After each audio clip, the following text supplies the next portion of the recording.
Welcome, welcome, welcome, everybody. Good afternoon. Today's Wednesday, the 2nd of April, 2025. My name's Rahema, and I'm glad to be hosting this month's Reader's Digest. This month's Reader's Digest is one that I must say has challenged me. I've put it in my platform, which is Storytelling for Professionals, a platform that aims to connect storytellers together and to get us reading and reviewing content that's currently available in the world of politics, in the world of business, getting us to understand geopolitics and just some of the social aspects of life that is currently happening around us. The choice for this month is the book House of Huawei, which is touted as the secret history of China's most powerful company. This has been done by Eva Dou, hope I got that right, and it was published by Penguin Books. Now, if you're like me and you've taken to reading the blurb, part of what you would have recognized is that it actually reads like a Netflix thriller. I kid you not. I kid you not. So, according to the publisher, this work captures what they say is the untold story of what has been touted as a mysterious company that shook the world. You see, there's kind of some dramatics, even in the telling or foretelling of what we are to expect from this book.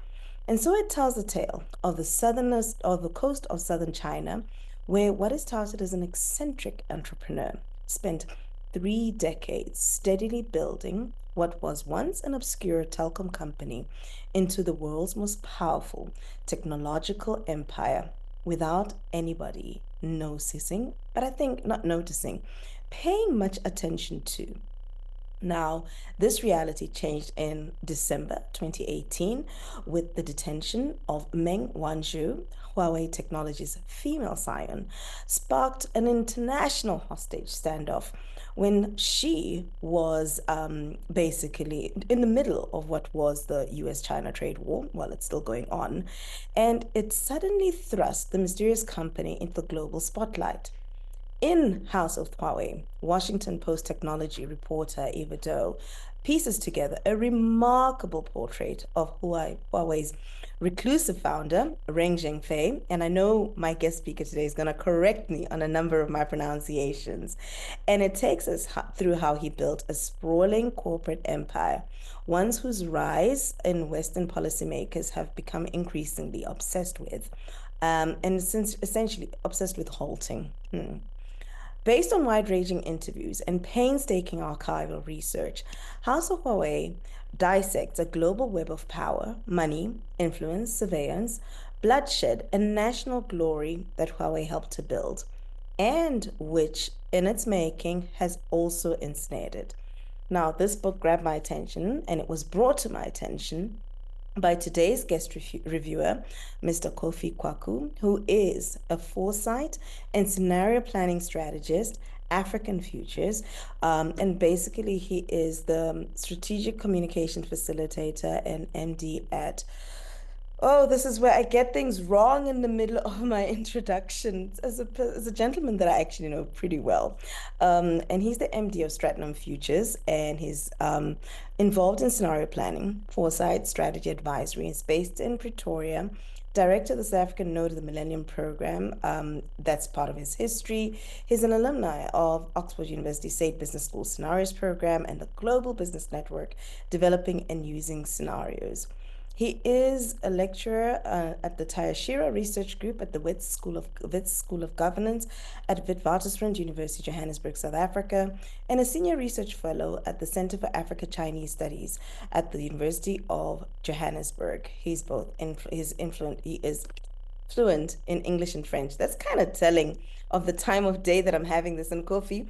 I'm so excited to have you on board as my first guest reviewer joining me on reviewing this book. So first and foremost, let me bid you a warm welcome as I stop stumbling over my words this evening. Welcome, Kofi. Thanks for having me, Rahima, and I'm looking forward to our conversation around this fabulous book. Now you say fabulous book, and I must say it felt like I was preparing for an exam. The number of times I had to put this book away and then come back and ask myself, did you actually just read that? It's not an easy read. At least it wasn't for me, and I'll go into why it wasn't for me. You say it's a great book. What about this book makes it so great? And how do you counter my position that it actually isn't an easy read?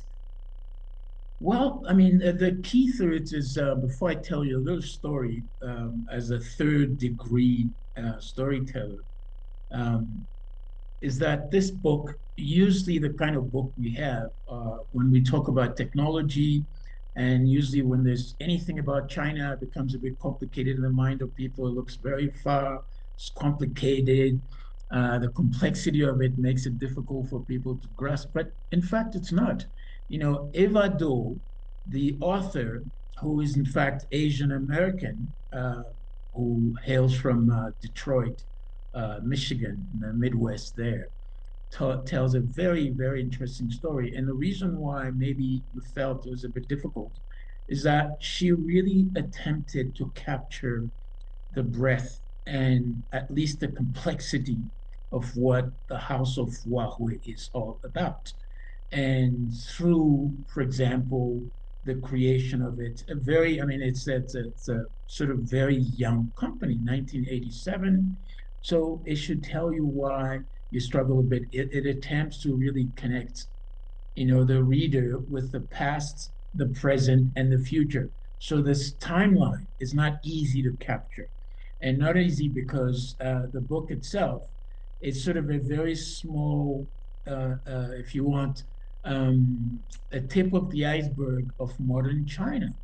And Huawei as a company, I mean, people say it's a telecommunication company. It sort of evolved from there to becoming the giant it is today through the power of its founder, Ren Zhengfei. And Ren Zhengfei is just an extraordinary person. Today, as of April the 2nd, we're talking, is 80 years old. His daughter, Wang Wenzhou, is 53 years old. I mean, you can see the gap there, but what is important is that he's managed to build this company from where it was in 1987, a telecom company from, regular phone company to a giant company. Doesn't You can't give it a name, a very special name to say it's a telecom company because it's a different one today. It's moving into so many areas: artificial intelligence, quantum computing, advanced chip manufacturing, electric vehicles, satellites, components, and so forth. So it's a huge hydra. But before you ask me another question, I wanted to share this with you, a very small story, is that many years back, probably 10 or 15, maybe 20, I bumped into a very interesting piece of writing, a little article written by a British author called Eric Blair, as known as George Orwell. And I'm sure George Orwell sounds better than saying Eric Blair. For those who didn't know, that was the real name of George Orwell, Eric Blair. Anyway, what the piece was, and it still is, was I put this piece out in May 1990, in May 1946, and it was titled Confessions of a Book Reviewer. And I'll tell you right up, I'll tell you why I'm telling the story, because it's got me thinking about the way and how I do my own reviews now. And George Orwell starts with an incredible lead of something like 41 or 42 or 43 words, just the lead. And he sort of described the atmosphere, the context within this writer or this book reviewer is. And it's just so breathtaking. And in the end, it also talks about the anxieties of reviewing books or author, and it got me really, really exciting. So my own confessions as a book reviewer, I've got a couple of things that I go through. The first one is I love nonfiction books and mainly biographies, but also science fictions. I try to steer away from, fictions and so forth. But there are other fictions that I've also enjoyed. The second one is the context within the book is reviewed. And in that context, I look at the role of the author. You know, why do they want to write this book? Why did they write it? And how long did it take them to write this book? And some of the anxieties they went through by writing it. And then, of course, the next one is the story, you know, because the story is so important because that's what drives the value of the book. But at the same time, another thing that I've enjoyed as well is to see if the cover of the book or the title of the book really captures the dynamic of that story. Most of the time, it is a bit tricky, but in this case, it's managed to capture it well enough. It was not easy because when you hear House of Huawei and then the teaser said to you, let me read the teaser, inside the secret world of China's most powerful company. And as soon as you hear secret, China, most powerful company, you sort of buckle up and say, okay, this doesn't look like something I want to read. I don't want to hear about Chinese secret services or the Communist Party. And you know, we already have this sort of very terrible way of looking at it. Mm. And so it just grips you. It doesn't grip you, but it just freezes you a bit and it makes it a little bit difficult to go. But the other one in the context, beside the context, is the idea that, you know, what is this thing about? Why should I read this book? That's another one. And then the last portion for me in my confession is I always try to connect the books I read with Africa. I think it's the key for me. And that's where I find the relevance. What does that mean for Africa? But also, what does that mean for me? So if you look at the House of Huawei, in the end, I also try to make a link with Africa, but it's like saying Huawei and Africa, but also I bring it down again to say Huawei and me. I'm sitting down and looking at your convictions, and I'm like, yep, I can absolutely relate with that. Part of what I enjoyed about this is the link that the author had with China. I happened to listen to the audiobook, and I think you could hear just just from the voice. I always like to link what I'm hearing because it's often given in Western accents, and so there's a bit of a mix of that coming through in here in terms of the author's relatability. I thought that it was a frank depiction, but it was rich in that it didn't stay in a traditional, this is a business book. It didn't stay in a, this is a political book. It brought the humanity of I guess, the protagonist, which is the founder of Huawei, but it also interlinked it with the realities of what was happening, not just in his business, but in the world. And I think it's for me, as somebody who loves strategy, I was enthralled by some of the I guess some of the things that happen in the book that in hindsight one is looking at and thinking, goodness, that was brilliant. Oh my goodness, how does one have that level of foresight?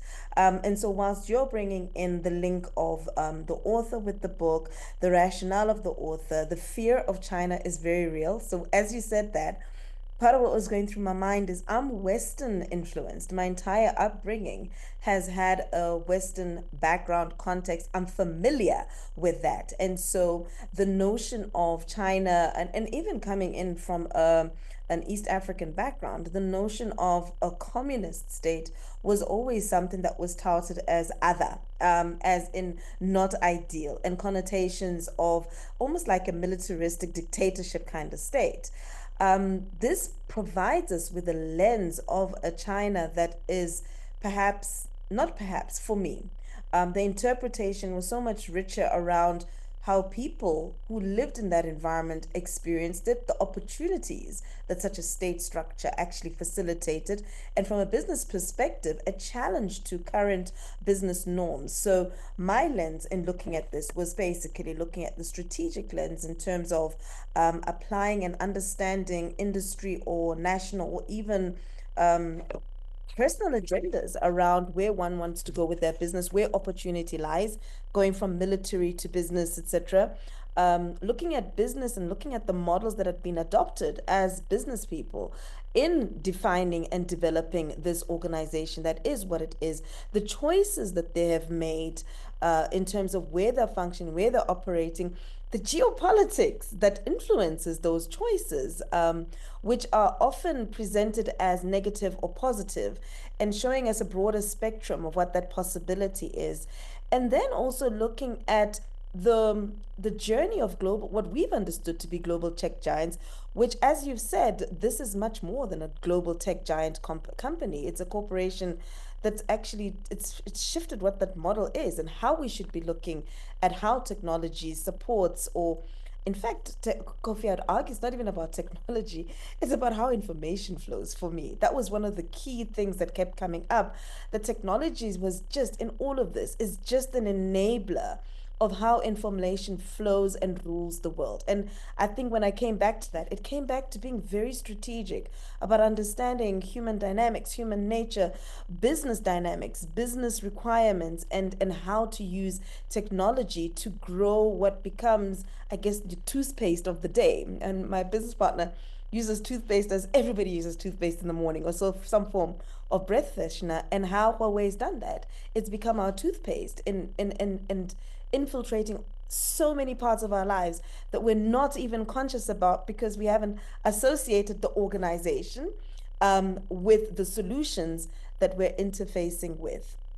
And so I appreciate that. I'm looking forward to this conversation with you and how we juxtapose these two lens on that. Hmm. So when you reflected on what is your high level synopsis of Huawei, I'm going to give you a sense of the timeline and the things that I was looking at. But when you had a reflection of this book, and if you were to give somebody a high level sense, given the lens that you're applying, of what this book revealed for you, or highlighted for you, or brought to focus, that was sparked your interest or engagement, how would you summarize this book in your words? Well, for me, I mean, there are a lot of dry summaries, but for me, what is really exciting and what I loved about this book and how I can summarize is I think the title text te tells it a lot. Because what the title tries to do, a house, is a metaphor of a family, a metaphor of a Mm-hmm. place with a lot of people, diverse views and cousins and this and that and portions. It's a system, it's an ecosystem of human beings by and large, right? Or species, if I want to say this. So the House of Huawei, that's what it is. And if you look at it when you read the book, in fact, for those who get a chance to go on the internet and to see the Huawei campus, it's just a humongous, it's like a city by itself. It's a living organism where the founder, one of the things he loved to do when he visited the United States, I think he went to Las Vegas and you saw, how Americans reproduce everything, the Eiffel Tower, the Italian Venice, and so forth. And then what he did was he went back to his place, to China. And when he started making money, he built campuses. I mean, it takes trains and things to get all across the campus. I forgot how large the campus is with more than 100,000 people. That's a huge family. And I think what Eva Dou managed to do is to humanize this. It's not just a hardcore technology groups, but she tells the fascinating connection, right, between the transformation of a company called Huawei via its leader into a global tech giant and the rise of China, if not the China as a technological, not just society, but as a civilization. I remember reading last year a very interesting special brief by The Economist, but also on the front page, a very red with the sort of China, is China now a tech society as a leapfrog everybody else? And instead of turning that into a more agreeable human story, they're just frightening people. Oh my goodness, what do we do with this giant technology company and society and so forth? So for me, that's what it is. And the rest of the world, and in fact, the sort of confirmation bias for most Westerners, given how they've been brainwashed, and I must say that again and again, of course, China's got its problem.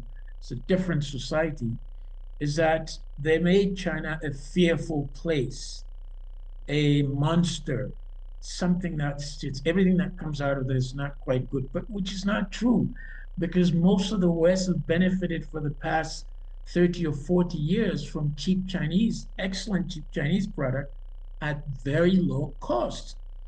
Sort of dismantling the image of cheap product or the fact that an authoritarian country or the Chinese Communist Party, which is a state-led country, a state-led leadership with people who are quite, according to Western democratic tenets, are not quite something that could lead to a technological revolution that can challenge the West and even dominate them. So the surprise is there. People are always surprised to see that, oh my goodness, here's a company that's doing better than us. And we can see that now with DeepSeek. Oh my goodness, we're surprised about DeepSeek. 2 weeks after DeepSeek, there are many other companies that came out to show that China is a technological civilization. And Joseph Needham, a very famous British biologist and sinologist, have written tons of things, tons of stories about Chinese technology. And many of you who cared to go take a look at it, I think it was titled Science and Civilization in China. This is an incredible piece of work in volumes. Needham himself died in 95. He was 95 years old, and he was a great sinologist, opened up and telling the stories, and not only the stories about China's civilization, scientific civilization, but how the Europeans went to loot most of these scientific discoveries and then technologies and bring them back to Europe. For example, the printing press, some engines and so forth. I mean, the list is so long in medicine, in astrology, in astronomy, and so forth. So that is something that's at the backdrop of the story of Huawei, of the house of Huawei. But what Eva Dou try to do is trying to pick the surface of it and concentrate on one company, not a small company, a big one. But there are many of them, ZTE, you can hear, I mean, I can give you the list of many of these.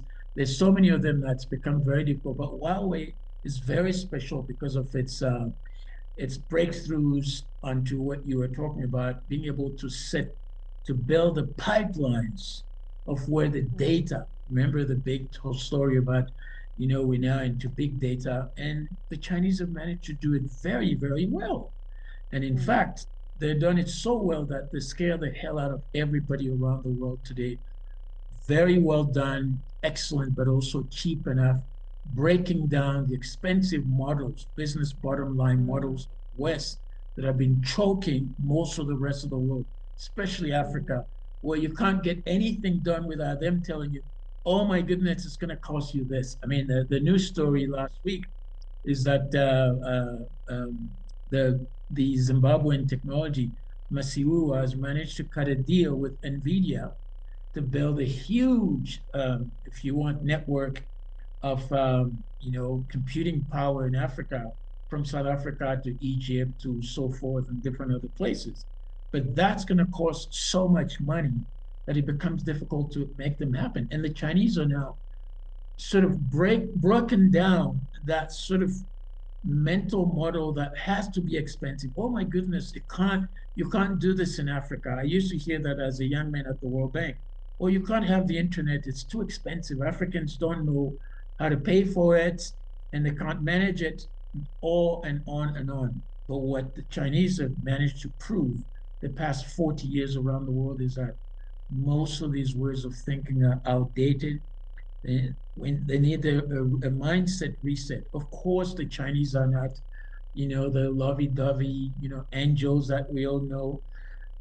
Sorry for this. We also got to be vigilant because with power with wealth comes power, and with power comes responsibility. And the concern about mm, all of us who have sort of seen history that countries and nations and leaders who become more powerful usually abuse their power. And I think this is something to be really, really vigilant about. And the book sort of tells a little bit of that story because you can see that the West is very worried as global powers is slowly shifting to the east and into the hands of China. What is China's going to do with that power? Many people are very concerned, and I think telling that story, Eva managed to do it well. There have been a lot of talks about surveillance society, that China is a controlled society. For goodness sake, the West is also a controlled place. We can see that now with the arrival of Trump. Trump is just putting his foot everywhere and then exposing what kind of surveillance society the West is. But this book is a very, very good piece of work, and the story needs to be read. And those who have the time shouldn't only focus on the dry element of a global telecommunication company, or if you want a giant tech company, but look at the sort of human side of it. And I think the power for the Chinese is not using technology for technology as we see most of the time in the West. It's to see, can we use technology to develop our space? And they're doing that all the time. They've developed now the railroad fast train. I think they had about 47,000 kilometers of that across China, combining, I mean, well over everything that exists in the world. And they're now going into space. But let me bring it to Africa. And to me, the link for me with Africa is very clear. Uh, However, the book is missing that. That's the part that's really missing. There are a few anecdotal things in, let's say, South Africa, Eswatini, Egypt, and so forth, but there's no consolidated chapter. And the part that's really important for me is all those technologies have a core element that is being used, the minerals, the rare earth mineral, the 17th rare earth minerals that we know that are now powering all these technologies. And I think Eva Dou and should have probably spent some time in looking at the value chain. Where do they get their minerals to really power all this technology? In large parts, it's Africa. 70% of all these rare earth minerals come from the DRC. Cobalt, coltan, coltan is a combination of cobalt and tantalum, but there are a lot more. Lithium, for example, for electric vehicles. So let me stop here. After having humanized the story, you can ask me a question, or we can go on and then share whatever it is. But I will make sure that I don't tell everything so that our audience will be able to take the chance to go and buy the book and read it for themselves. Well, I certainly hope that they do buy the book, and it's always, I guess, the beauty of doing a review or rather fellowship around a book is picking up on stuff that and nuances that the other person is highlighting that perhaps didn't come to the fore for yourself, and interpretation of some of the aspects. So what I picked up from you is this notion, again, also in terms of the infrastructure that they set up around the campus, that also stood out for me. I Mm. love how you brought that into the metaphor of the family unit, but going broader into community and ecosystem. And for me, I also felt that there was a lot of humanization of, I guess, more than just the family and the business, but the social culture of China. And a wise person once said to me that in business we forget the core of civilization, and to understand how we do things and how things work, we got to understand anthropology. And if we Mm. take that context of society's behavior and how we work and how systems work, I think there's a beautiful masterclass of what Huawei represents in social cultural, not just belief systems, work ethics, focus, and what you are financing and Yeah. resourcing to make happen.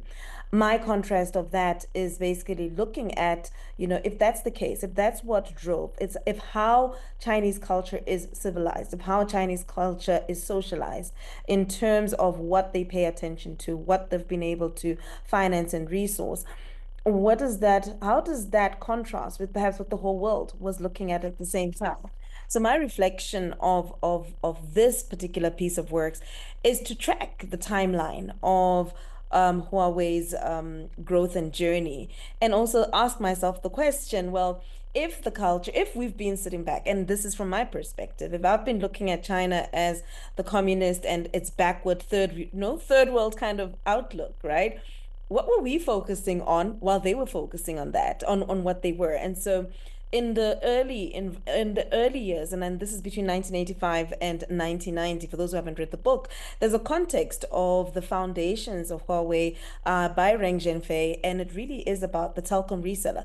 And I think as Africans, we can relate to this because I think, telecommunications, state-owned in many of our countries in those days.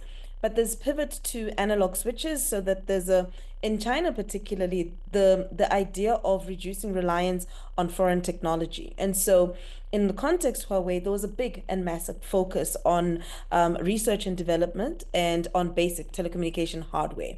I think that's important because the giants in the global world at that point in time, notably were your Cisco, which was founded in 1984, so timelines are the same, and your Apple in 1976, which dominated in the US, focusing on routers and switches.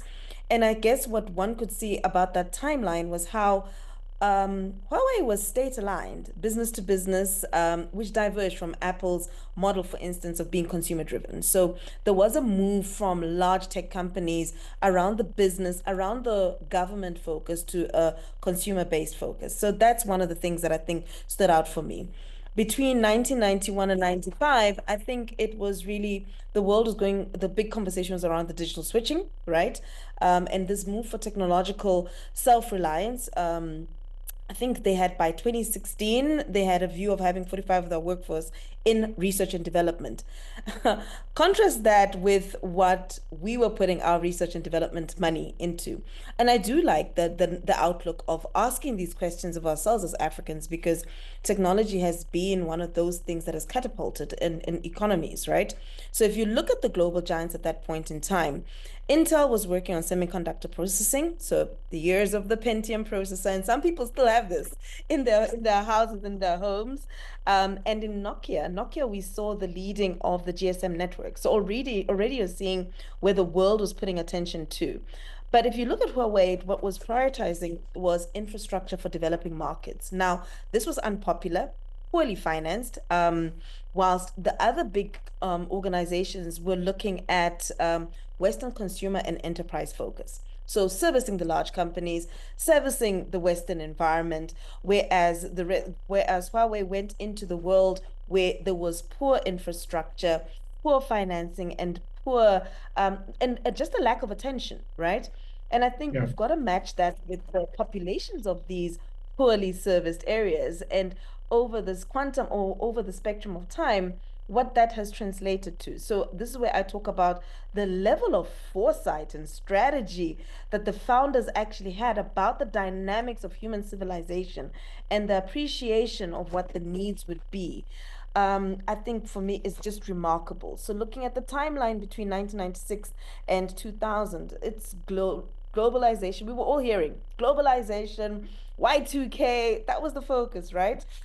Huawei expanded into Africa and Asia, and what it did is what was leveraging what it had at that point in time because of its investment in R&D. It had cost benefits, right? So it has pipeline strategy, and I love this because what they had in an infrastructure basis in Europe was the China Belt strategy, right? In terms of accessing, using networks to access through fair. But here it was the technology. It was now more than your physical infrastructure, it was the information infrastructure. So they were focusing on data, transport, storage, and presentation. Global giants that came into the market at that point in time, you have your Amazon, e-commerce, you had, which later expanded to AWS in 2006, you had Ericsson, notably, that was operating in Europe and focusing on 2G and 3G networks. Now, what Huawei was focusing on at this time, low-cost hardware, emerging Hmm. markets, and contrast that with Amazon's software centric cloud ambitions. So, already the language that we were starting to see in the world, we're going cloud. And I think what China was more conscious of was that cloud was not yet on the horizon for those who didn't have the basic infrastructure to participate. Now, having worked in Africa, particularly on marginalized and with marginalized focus groups, and I would say women in particular, technology still remains highly expensive. And even though it's touted as having spread so much, the access to, I guess, fast networks and data, etc., is prohibitive. So this outlook that unless you are targeting the bulk of the users, you are not going to get anywhere, I think is a key turning point of who they were servicing. Now, you also speak about, you speak, and it's further along in the timeline, but you speak about the focus not necessarily being on Africa as much. And I think there was one aspect in the book that really stood out for me that made me go, right? And the fact that, Huawei is behind some of the technology that things organizations like Vodafone were using. Now, in East Africa, I think one of the things that they mention is Kenya.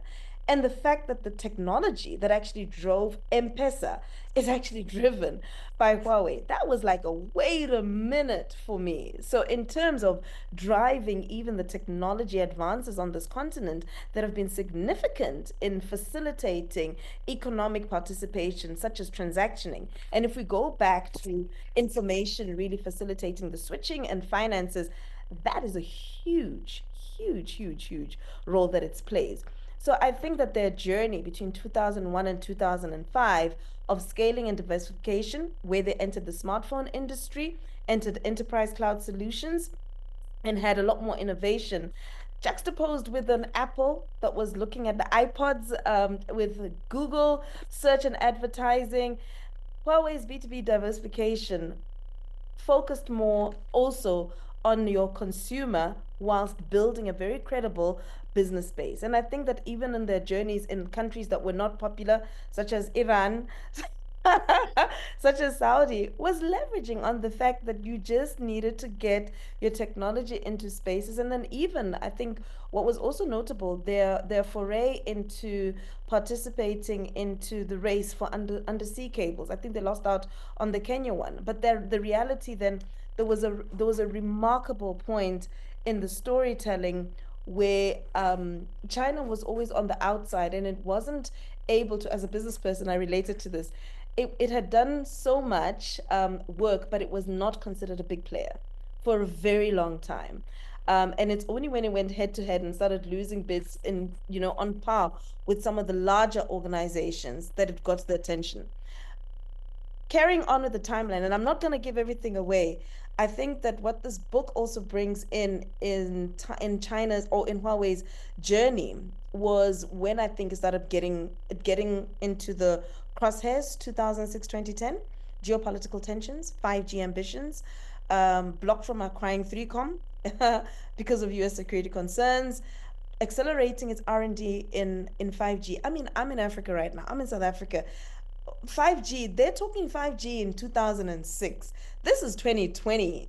That is still a conversation that is like, I mean, we were talking 4IR just before COVID, and people were already on 5G. But I think that what's notable about the 5G push is that it was state backed, and that I take from me the lessons about having the state fund finance deliberately the move into research and development has been a very telling part of their journey. Whereas I think with many of our developed enterprises, it's been a private sector from an African perspective, a private sector led push, and therefore the R&D effort hasn't necessarily played back. And I'm not going to underplay the fact that they've had a very big level and proportion of their staff being part of the Communist Party, being part of leadership structures. But I do think that the business, that integration may have been very strategic in terms of accessing resources that allowed the R&D, that allowed the positioning and playment, and I guess that allowed that kind of strength to go into markets that were unpopular. I think that it's dual participation in consumer tech, state-linked infrastructure. The fact that they're on this continent and the fact that they are positioning themselves as the service provider of choice in state art, who's the biggest spender in terms of infrastructure for the people?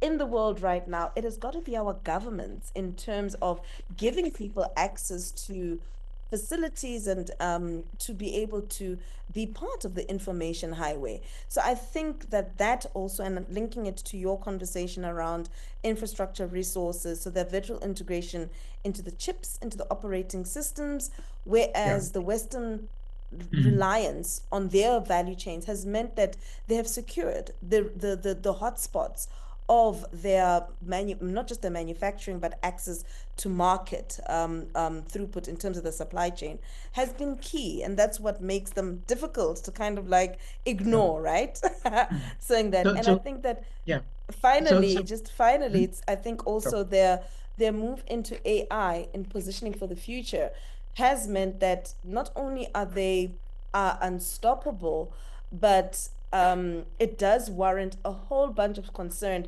But I think what they're also showing is that they caught a lot of us napping based on what we were focusing on. Sorry to have cut you off, Coffee. Yeah.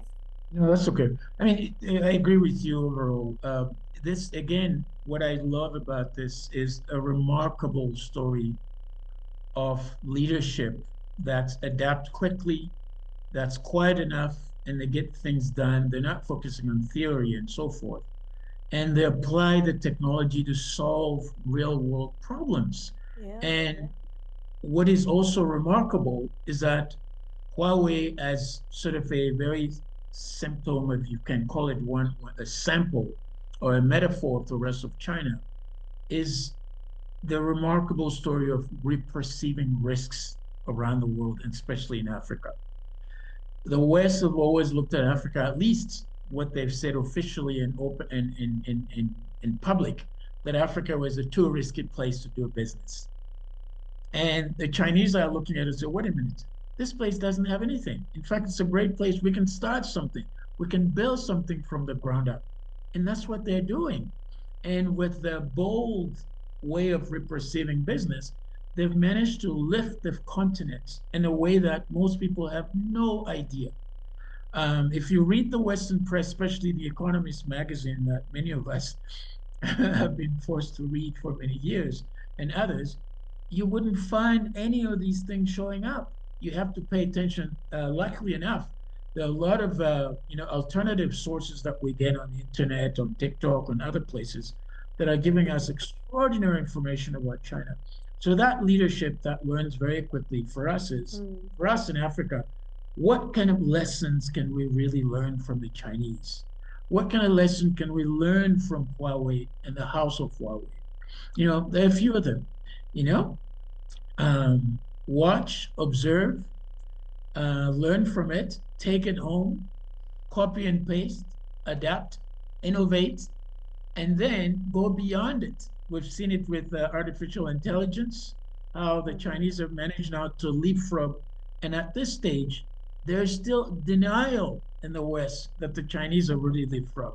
And you can't hear, I mean, you read stuff, they'll say, no, Huawei is similar, no, DeepSeek is similar to OpenAI, but it's not true. They've gone beyond it.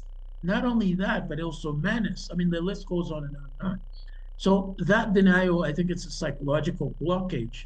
It is not easy for the West to realize that there is a giant, there's a group of people who've realized how to use technology to leapfrog a great deal of challenges of development. And that's one of the reasons we can learn from them. Can we use the technology to really help us deal with our challenges on the continent? And the answer is, of course, yes. But the difficulty is, how do we get our leaders to test out some of these things, to make sure that these things can be working for us to help us sort out most of the issues in South Africa, in Nigeria, in Cote d'Ivoire, in Tanzania, and all these places. Things are happening, and the Chinese are pushing very hard. But also, sometimes they're too modest to tell us, hey, guys, get your act together and make it happen. You can do it.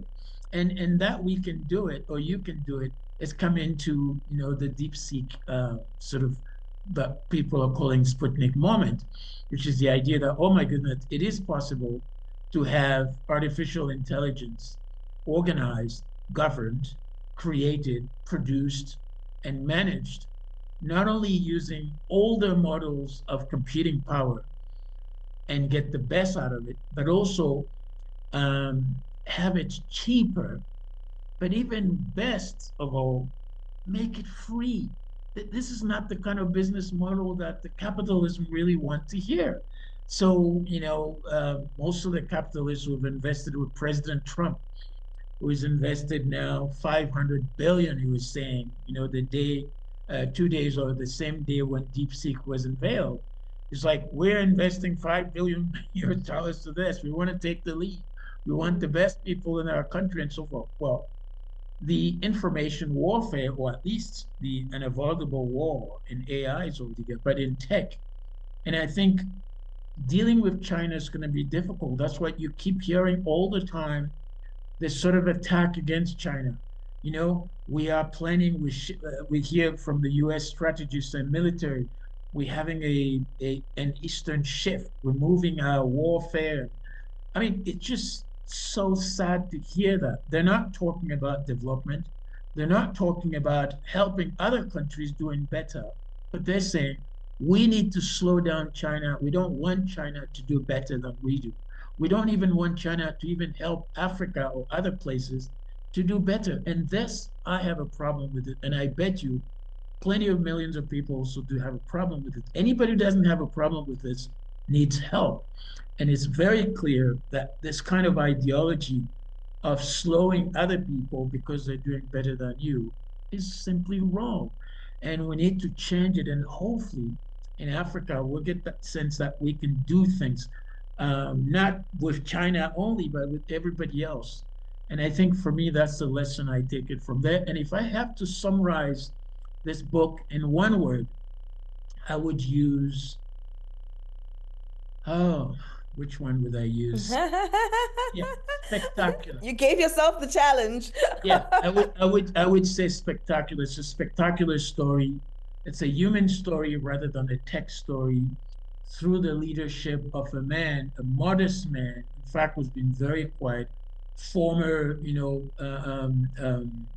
Communist Party, the sort of Liberation Army soldier, and in fact, who turned Huawei into an army. He sent people in places where as soldiers of development and so forth to help. And he's been very, very successful. And the result is there. It's screaming out, the evidence is screaming out loud that it is possible to use cheaper technologies, open sources to get things done. It's not just to make money, but can we use these technologies to face up with most of our challenges in Africa? Extreme poverty, inequality, unemployment, especially young people in Africa who are sitting there. It's the shocking part for me is that African leaders can't sit down and say, let's wipe out or let's completely reduce taxes on technologies, basic technologies and even advanced ones, and then throw an army of young people into this and let them grow with it and do something as the Chinese are already doing. And I think it's possible. But I would say that to use another term to summarize this, I use tremendous. This is what's his name? Trump's word as is tremendous, very tremendous. And I think it's true. It's a tremendous story. At times, it's not easy to read, but from the first chapter titled "The Bookseller," where his family, where Reng Jianfei grew up, and then to the last chapter, basically, if I can take a look at it, all the way to what he calls a hero's welcome, which is basically when his daughter, Mong comes back, she's free from Canada. And this is a powerful story. The heroes come back, which means Mong now is I think she's deputy vice president of the company, as well as she's still the chief financial officer. And to see the role of a Chinese woman making it there. And then another story that's not even being told is that the world has more women billionaires in China than everywhere else. It is incredible. It's an incredible story. Of course, it doesn't mean everything is rosy. We also have to be careful with Chinese power. And that one We need to be very careful. But one thing is for sure, we can learn from the Chinese. We need to learn from to eat with chopsticks if possible. But we also need to learn Mandarin because Mandarin is becoming more and more a language of power and success. Thank you so much for those reflections, the tremendous reference. You also referenced Trump, so you're forcing me to go in that direction. Mhm. And in that reference, there's been a reference of self-reliance. And if there's one thing I think that this book elevates is this agenda of self-reliance. And I think you made a reference about army.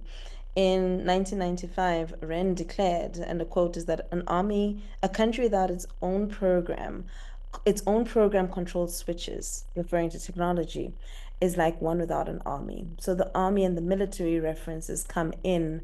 And interestingly for me, I didn't interpret it, perhaps naively, as in a war against, but rather an army in terms of protecting one's sovereignty of information, of communication, of transacting with each other without a dependence on external. And using that analogy of self-reliance, you reference the our leaders should. And I think that what this book highlights is leadership is individuals who use their learning, his being of his own personal schooling, but also the discipline and focus that the military taught him, and to find the gaps. And in finding those gaps, provide solutions. And I think that there's a great call to action in this to say, well, if we are all to be not nationalistic, and I'm going to use the word patriotic, Yeah. about enforcing a level of self-reliance and reducing dependence, it doesn't take away from coexistence and co-collaboration. But the idea of keeping sovereign key national assets, of which information should be one. The whole play around the politics of where I think Ren has been placed, as well as Huawei, has been control of who is seen to have greater access to information and communication, and a fear of how it's going to be utilized. And I think that as Africans, we really need to start understanding that interplay of information. And even as we receive support or financing or infrastructure from other countries, I think what we've got to understand is how it's currently being used. And for, I think, entrepreneurs to take up the call to support our states, to ensure that sovereignty and to create such as that control how our information is traded on. I think for me, the scare in all of this was this fear that we could have switches turned off at any point in time that would render us dark again as the African continent because of this interreliance. So when you speak of entrepreneurs such as Strive Masvia and what's happening in the tech space, I think it requires greater vigilance from individuals, not just the state. I don't think it's a leadership conversation. I think it's a patriotic conversation by us as Africans in terms of holding dear that which we have, that which is not just our intellectual property, but our way of governing, self-governing, self-reliance, and this agenda of self-reliance and technology has got to go further up on priority, even as we put in our votes in whichever countries that we're in terms of what this means, not just today, but for the future, because we're seeing how this has now been used as the leverage point for potential war in the world and what they're calling the technology Cold War. And where does that leave us when switches are turned off and access to fundamentals like access to, I guess, trade routes, access to financial switches? What does that mean if we cannot create a level of sovereignty around that? So, whilst your word that comes out of this is tremendous, I think that this my and I don't like single words, so that challenge is actually not what I want. But my word would be captivating. It's Mm. captivating, Yeah. and I Yeah. guess So it's an invitation. yeah, to add to what you said, for me, if I want to dig deep down and summarize it and have a layer of the last, string, I would say the intersection or relationship between technology patriotism and geopolitics Yeah. via a house, via a family called Huawei, is my story Mm. for this. I've enjoyed that part of Awesome. Awesome. it. Thank you so much, Kofi. And I'd like to open this up. I know we haven't got much time because when we get talking about some of these content, you can see I think we can go on quite a bit. It definitely illuminated stuff that was, at the tip of our consciousness, at the tip of what we work with on a daily basis. So I'm hoping that those of you online, if you've read the book, we're welcoming your views. If you haven't read the book and you've got a question for our reviewer, Kofi or myself, please, the lines are open. So I'm welcoming you to bring your voice into the room, bring your perspective and your lens and your questions so we may field one. Are there any questions, queries, comments, or even suggestions from the floor? I see my good friend Ade from the University of Pretoria is there. Ade, do you want to share a few thoughts there, Ade? I'm here, but I came really to listen rather than to talk. So I'm here to learn. I'm not a China Africa expert. Okay, no, that's fine. I thought you might probably add something to us as well, or take us on to somewhere else. But No, I've learned a lot from it, but I really want to try and listen. We have too many people talking about things they don't know anything about.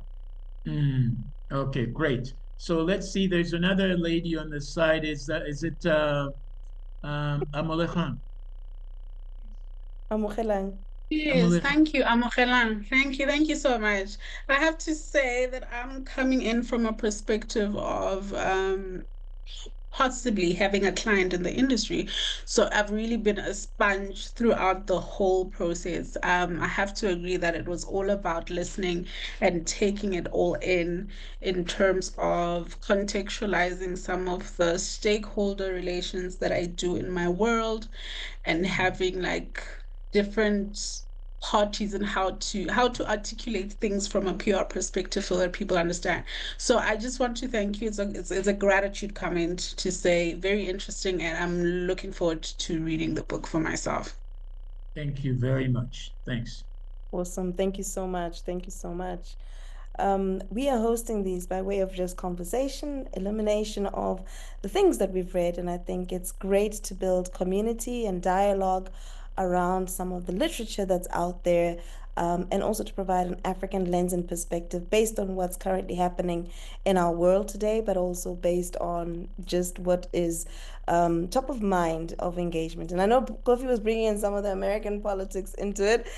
You can't avoid some of the geopolitics that always filters in, and Yes. a call and an invitation of reflection of what does this all mean for Africa. I'd love to see some of our tech giants actually making great strides, not just in African geographical engagements, but also globally. And what came through was not just Huawei's footprint, but I think other global players as well, and what they were doing in those different regions that even we with media get told that it's, no-go area, it's got sanctions. And what this book brings out is some of the fallacy, some of the hypocrisy, some of the double standards, but also importantly, how money is being spent, money is being utilized, resources are being allocated towards the technology journey. And I think that if we don't pay attention, once again, we will remain consumers of what is deemed fit for our knowledge and insights. And that is a worrying place for us to be. But if every kind of worry, there's also opportunity, because what House of Huawei demonstrates for us is that from obscure beginnings. I think the starting revenue for Huawei was $3,000 from obscure beginnings with the right kind of focus, dedication, insight, foresight applied, and knowledge of the world. What was key was, and I think in China's growth, and we saw this on the African continent in the early 2000s, is how a lot of Chinese people were taken or have been traveling around the world, and their knowledge on the ground of what's happening in different countries has meant that they are better placed to position their solutions not just for a China audience, but for a global audience. That's a masterclass. I do believe that Eva Dou has done great justice to a book to bring together so many different perspectives for us to reflect on. From me, Yeah. it's been a wonderful evening. Kofi, any last words from you? Yeah, my last word is just to work on ourselves, especially as Africans, and try to sort of chase away the fear about China, the fear that China is a monster that's coming to eat the rest of the world. And I think if we can deal with that by educating ourselves, finding out a lot more things about China, and then see how Africa can engage the rise of this country well enough. Very quickly, I asked somebody at the presidency here in South Africa, I said, who is the China advisor of President Cyril Ramaphosa? I didn't get an answer. And I said, okay, who is the Chinese advisor? Okay. No answer. So you ask yourself, here's something really important. Where are we going? How are we understanding the geopolitical change, geoeconomic changes, and then societal changes that are taking place, cultural changes, language, and everything, filmmaking. If I were to ask somebody today, can you give me a list of 5 films made by Chinese? Can you tell me the name of a Chinese actor? Very few could tell us. But here's a country that's emerging and taking wealth and power and shaping it. Thank you for having me. My positive light on that, Kofi, is that if you are a moviegoer these days and you ask the younger generation, um, platforms such as Netflix have made those kind of content a lot more accessible. And I think quite a few of us are enjoying some of that content. But a beautiful call to action for us, and I hope we do take it up. Thank you so much for joining us on this month's Reader's Digest, House of Huawei by Eva Dou, published by Penguin Books. Next month, or the end of this month, we'll be coming back to Africa and a book by McLean Sivanda, Nuts and Bolts. Do join me. Looking forward to the next session and wishing you all a fantastic evening. Take care. Thank you. Thank you. Thank you. Thank you, Ade. Thank you, Thank you. All the best. Well done. Thank you so much. Thank you very much. Thank you.